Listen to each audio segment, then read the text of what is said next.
Hello, welcome to the new RDC presentation demonstration. My name is Melissa Helber. I'm with the Office of Immigration and Refugee Affairs.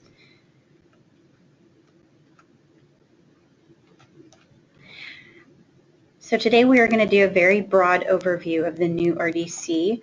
Most of this presentation will cover how to log in as a first-time user and how to navigate through the site. You will have the opportunity to learn more detailed functionalities and how they relate to individual programs in the additional trainings that have been provided. So just a quick note on data entry, just to remind you, of course, we use this data to track your performance measures, but this is also important data because we use the RDC to retrieve information that we will report to the federal government.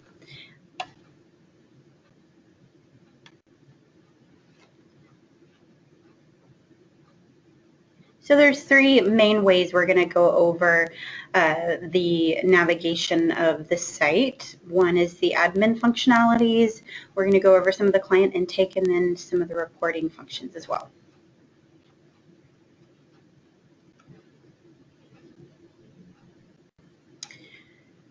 So for this presentation, we're going to be using a dummy account that has already been created for testing purposes both by OIRA staff. But before we go to the site itself, I have some screenshots here to show you how you're going to log in for the first time at your location. And so, as you know, all RDC users have to complete these two forms in order to access the site. Anyone currently using the RDC should have these forms on file already, but in order to gain access for new RDC users, it's important to complete these forms and send them to OIRA as soon as possible. So we've got the computer use agreement and also the form 4743. And so the first step to using the new RDC is going to be navigating to the new RDC website, which is down here. So this is going to be sent out to everybody in an email, and you're going to want to bookmark this site for future reference. So here it is. This is a screenshot of the home page that you're going to see. So you're going to click up here to log in. And this is the initial login page. So you're going to enter your username that you will have and also your dummy password, which is going to be changeMePound1. This is only going to be accessible one time. So as soon as you enter in for the first time, use changeMePound1, accept the security agreement, and log in. You're going to get this prompt, hit OK, and then you're going to immediately be asked to change your password. And so this is what you're going to see when you need to create a new password. It needs to be a unique password. Put in your old password, which we remember is changeMePound1, your new password, and then retype your new password and then click submit. So just an important note about passwords. They need to at least have 8 characters, have 1 numeric character, at least 1 uppercase and 1 lowercase character, and have at least 1 special character. Once you create the new password, you will be prompted to answer a security question. So this is going to be used to identify you if you forget your password in the future. There's preset questions or admin-defined questions that you can use, and you can also create your own user-defined question and response. So after you log in for the first time, log completely out of the RDC and then close and reopen your browser window and log in, navigate to the site and log in using your new your username and your new password.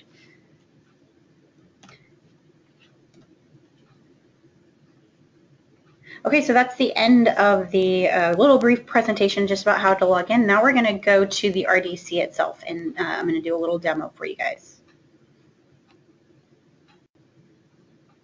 All right, so as of recording this, the RDC is not live yet, so this is just a testing environment. So please disregard this site information up here. So, but this is what it's going to look like when you log in. So we're going to use our, like I said, our completely made up fake account that we created just to test and work on the RDC. And the login information is rdcccsa@gmail.com.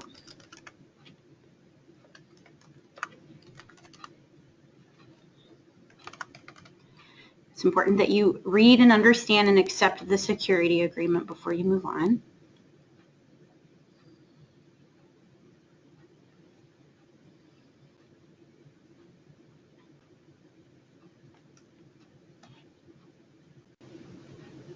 Okay, so once you are logged in, this is going to be your home page, and you're going to want to make sure to navigate to the RDC up here.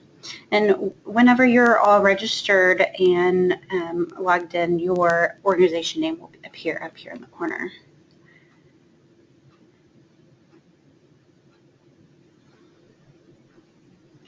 Okay, so this is the home page for the new RDC. So like I mentioned before, this is going to be just a very broad overview. I'm going to go over briefly some of the admin functionality and also some client data entry, and then I'm going to run a report and show you how that works as well. So up here, there could occasionally be some information from OIRA and the alerts, so just keep an eye out for that. So the first thing we're going to do is we're going to navigate to admin. So this is where the person at your agency who has admin capabilities for the RDC would manage the provider information, and that's going to be personalized for your agency and your programs. Most of this information is going to be pre-populated by OIRA based on your individual contract requirements. The information that is inputted into this tab and in this area will correspond with the drop-down menus and other data entry features that you find on the client intake pages and other pages throughout the site. So I'm just going to quickly kind of go through some of these tabs. Profile. So this is going to be information about your main provider. You can update it as you need to. Keep in mind anything that has these red asterisks is going to be required. So make sure that you enter that data into the RDC.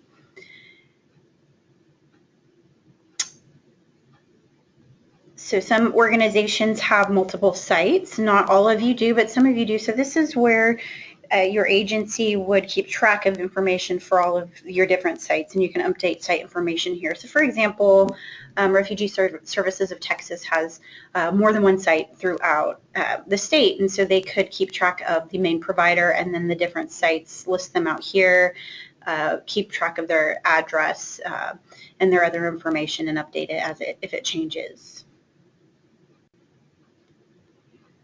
And the services tab is going to be where your organization is going to keep track of all of the different services that you're authorized to provide. So in this case, Catholic Charities, Archdiocese of San Antonio, which again is just a dummy account. This is not actually, and doesn't correspond with their actual organization information. So their site is going to be, since they just have the one site, will also be Catholic Charities San Antonio. And so for, in this case, these are the services that we can choose from when we're doing data entry later. And the activities, similarly, are activities that are associated with the services that you provide. These drop-downs will, again, correspond with client data entry fields that we're going to go over a little bit later. Something kind of important to note as of right now, if we were to click on site service, say we are going to look at the activities for RSS job placement, or let's do a different one. Okay, so for social adjustment for RSS for CC San Antonio, in this case, we have this list. And just to let you guys know that even though it looks like providers can alter the information on the page, that's not what is intended. Right now, we're kind of working on getting this updated, but this should be looked at as just a kind of a straight list of the different services. And again, this is going to be auto-populated by OIRA staff. And then the performance measures tab, this is where you're going to keep track of your performance measures, and you're going to need to enter this in at the beginning of each contract year. So these other admin features up here, I'm just going to look at the employer one because they're all very similar and they're all going to correspond with specific programs that you're working under, and there's going to be some specific program-specific modules that you're going to look at. So we'll go over that in a little bit more detail in those modules. So, but for example, here, the employer tab. If you have a employment services or job placement program at your organization, this is where you're going to keep a list of the different employers that you work with, so that when you do data entry later, the person will choose the employer that they're entering based on what's in the drop-down. So if you start working with a new employer, you would need to come in and add them here. And the only required information for this particular field is their name. But if you'd like to use the RDC to track their address or their contact information, you certainly can do that here. But it's really important that you enter the name so that it'll pop up it'll be on the drop-down for data entry. And then we have a similar tab for classes, for certification, and also for group activities, and that's going to be more program specific. Okay, so at this point, I think we are ready to look at client pages. So this is going to be where we're going to enter information, either information for a new client, enter in a new client's intake information, or update activities as you go along. So you can search for clients to add information for an existing client, but in this case, we're going to add a new client so that you can see the intake page. So here's page 1 of the intake, client intake. As you can see, it's pretty basic information that you're going to collect when you first meet with the client, their alien number, intake date, name, address, that type of thing. A couple things to note on here. Social Security number is not a required field. As you can see, it doesn't have the asterisk for the first time when you enter the data, because of course in a lot of cases the client isn't going to have a Social Security number yet, but you will be prompted to re-enter that later because it's very important that we get that data whenever it's available. A couple other things on this page to note that might be a little bit confusing the first time you use it is going to be the cash assistance here and also the immigration status. So cash assistance is where you're going to enter any cash assistance that the client's receiving, refugee cash assistance, TANF, SSI, anything like that. Another thing about the RDC is that you'll see these blue question mark buttons, and whenever you see that, you want to click on it so that you can, you know that there's going to be some more information about that. So in this case, let's look at that. So this explains that if the client is currently receiving cash assistance, select the appropriate option. If they're not receiving cash assistance, you're going to want to select none.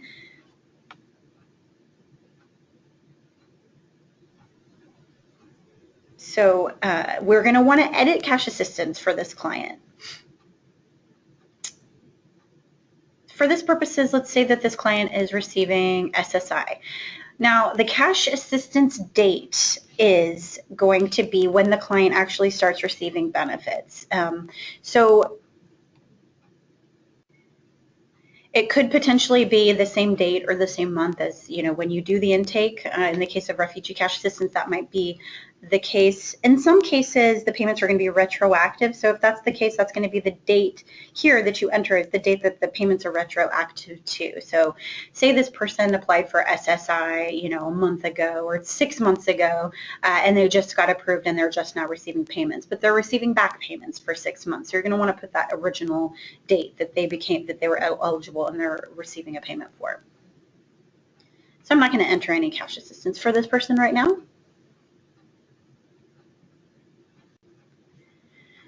Right, so for our training client here, let's see, their alien number will be 123456, no social yet. Their intake date is going to be today. We did the intake with them today. This defaults to active, so they are an active client. And let's just say that their name is John Smith.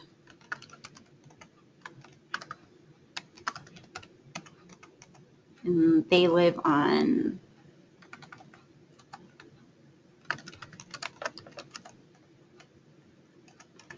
So I'm going to put their zip code in first, and it's going to auto-populate city, state, and county, which is cool. So they don't have a phone. We're not going to worry about that. Let's see, John Smith is a new client who is from Afghanistan. And let's see, his native language is, let's see if it's on here. Say it's Farsi, and ethnicity is optional. But you can see I could choose an ethnicity from this drop down if I wanted to keep track of that. See their country of birth. His country of birth is Afghanistan. His date of birth is, let's see, January 1st, 1979.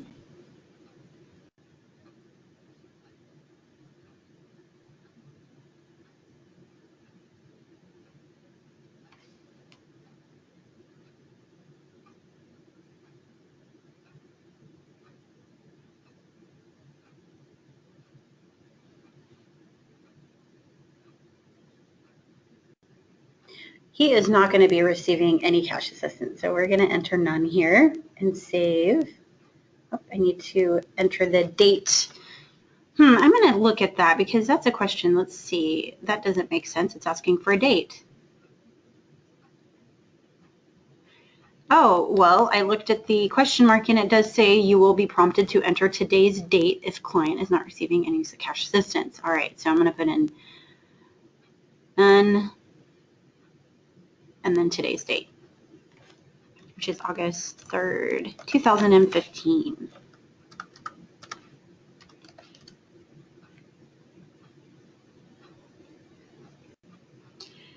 And there's going to be quite a bit more information about entering cash assistance for refugee cash assistance whenever we go into the RCA module, so keep an eye out for that.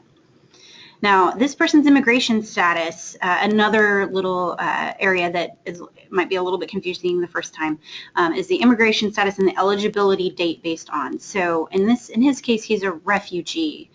And when I click refugee, it's going to auto-populate what his eligibility date is based on. And even though there's a drop-down here, it's going to auto-populate, and you're not going to need to change that. If he was an asylee, it would auto-populate his eligibility date is going to be the date that his status was granted.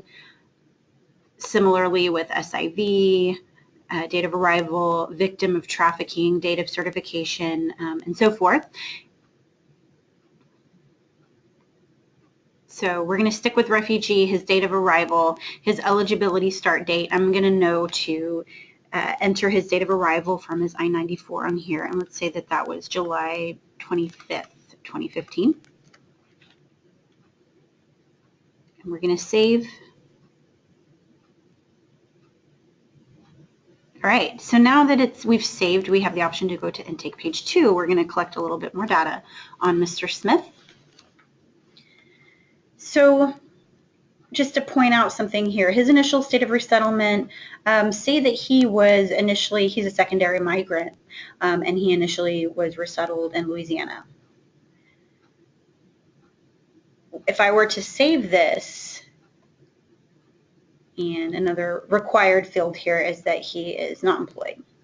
So if I were to save this, it's going to say secondary migrant, yes. However, let's say he wasn't resettled in Louisiana. He was resettled in Texas, and he was resettled not at my agency. He was resettled at the Caritas of Austin.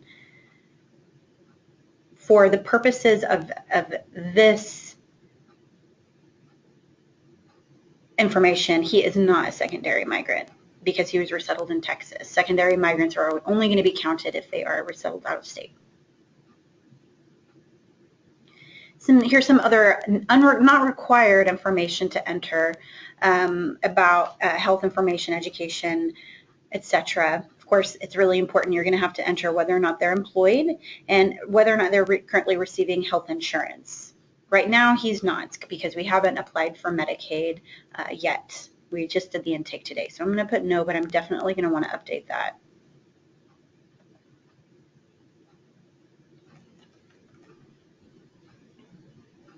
And save. All right, and so we have successfully entered Mr. John Smith into the RDC. So for Mr. Smith, since we did an intake with him, I'm definitely going to want to add that into the services. So please select a service from the drop-down.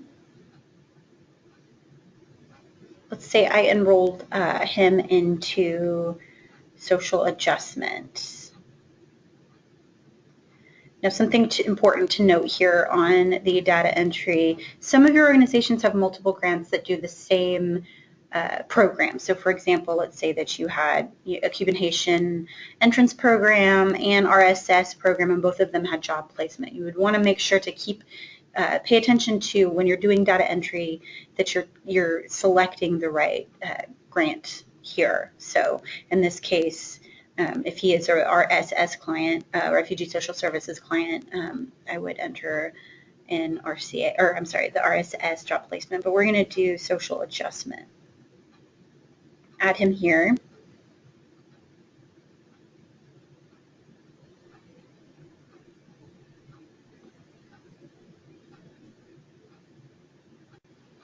And I'm going to go to this yellow light bulb here, and it's going to open up his social adjustment page.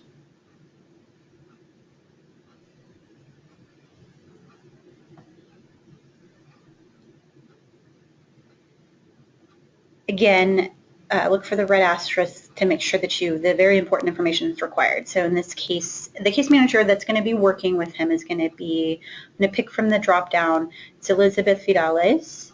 His eligibility start date was the date that he arrived in the U.S., which is auto-populated here. And then for the Refugee Social Services programs that do have a time limit on when he's going to be eligible for services, it's going to let you know that here. So if you're working with a client that might be approaching their 5-year time limit, you're going to want to pay attention to that here, because it'll tell you. So we're going to enter a service start date. Today would be the date that we started services with him, and also today is the date that we created the service plan with him.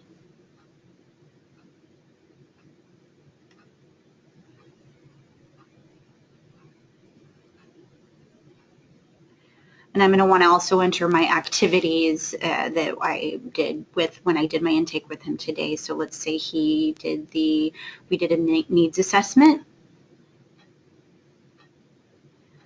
This is support services. So if we were to click on the blue button here, it'll tell you that the different acronyms here stand for childcare, transportation, and translation. And let's say that I provided an interpreter for him. So I'm going to enter that here. I want to add a new activity, because in addition to the needs assessment, I also did a SNAP Medicaid application for him. So I clicked create for that activity. So add a new activity, it's going to bring me another drop down. Public benefits assistance. Activity date was today. Again, I provided interpretation, and I'm going to create that as well. And my changes were successfully saved, which is very good to keep track of. Okay, so I'm going to go back to client intake here, show you just a couple other things.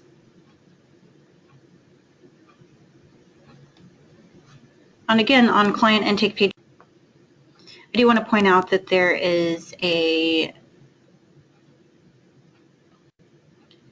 going to be another field that you need to enter in if you were working with a parolee, such as a person that has been paroled from Cuba.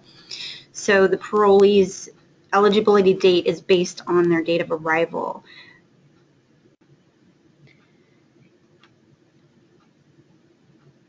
And in order for us to properly track the parolee categories, we ask that you enter in here whether that they are category 1, 2, 3, 4, or 5, and those are just categories that we created in order for our own data management here. So this would be a great time to click on the blue icon.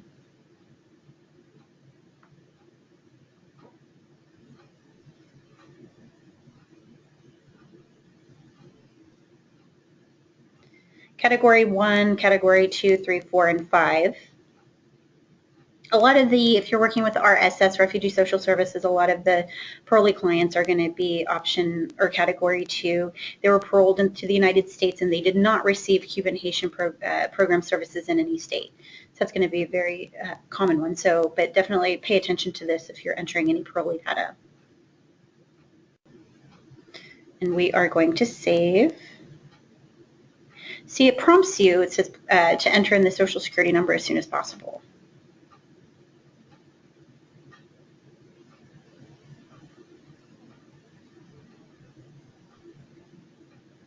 We're going to change this guy back to refugee. And save it.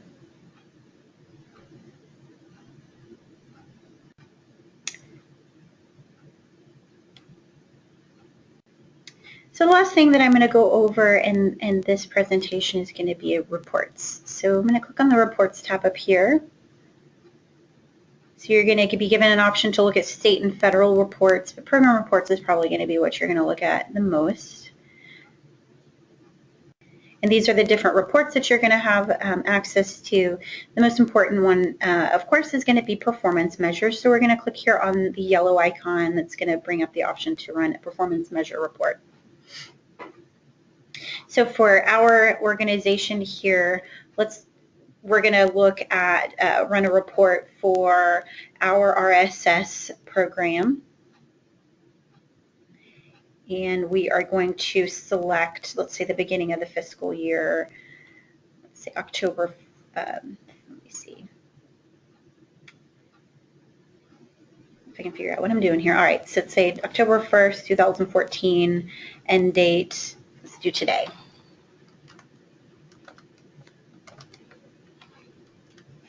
Generate report. And there you go. This is going to bring up all of our performance measures data. So it's pretty self-explanatory and pretty user-friendly.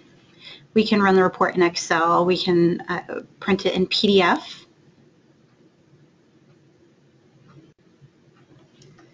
All right, so let's go home here. Something important that I do want to point out before I let you go. These are down here. We have frequently asked questions. There's a lot of information that you can find in the frequently asked questions tab or link. So definitely take a look at that if you're having any issues with setting up your RDC accounts or entering data. We have a glossary with a lot of the information that we, terms and phrases that we use a lot. And then our Contact Us tab here. You're going to want to click on this. It's going to bring a pop-up, so you're going to need to have your pop-up blocker disabled to do this. But if you click Contact Us, it'll bring you to a email address here. This is where you're going to report any bugs or problems with the system, and also this is where who you're going to contact to register a new user. So it's this OCS, Refugee Data Center, at hhsc.state.tx.us. And we are definitely looking forward to hearing from you on any how it goes when you first start using this RDC. So keep that email address handy. So that is it for the Refugee Data Center new RDC program overview. Thank you so much for listening, and best of luck with the new system.